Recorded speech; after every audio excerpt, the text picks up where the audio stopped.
Hi friends అందరికి. అగో చిన్నోడు అమ్మమ్మ అయితే బయట కూర్చురు. ఏం చేస్తున్నామమ్మ?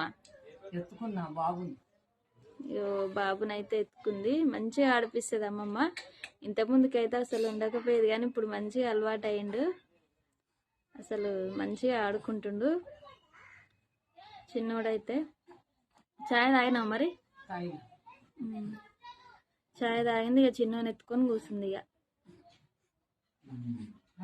మీరందరూ అయితే ఏం చేస్తారు? తప్పకుండా అయితే కామెంట్ పెట్టండి. మావాడు మనసుల మీద కంటే కింద వేస్తేనే మంచిగా ఆడుకుంటాడు కదా అమ్మమ్మ? ఆయన ఎక్కువ ఎత్తుకోవద్దు కదా, ఎత్తు మరుగుతారు. దానా ఇగో యాక్చువల్లీ చుచ్చు చుచ్చు. ఓకేనా ఫ్రెండ్స్? మరి మీరందరూ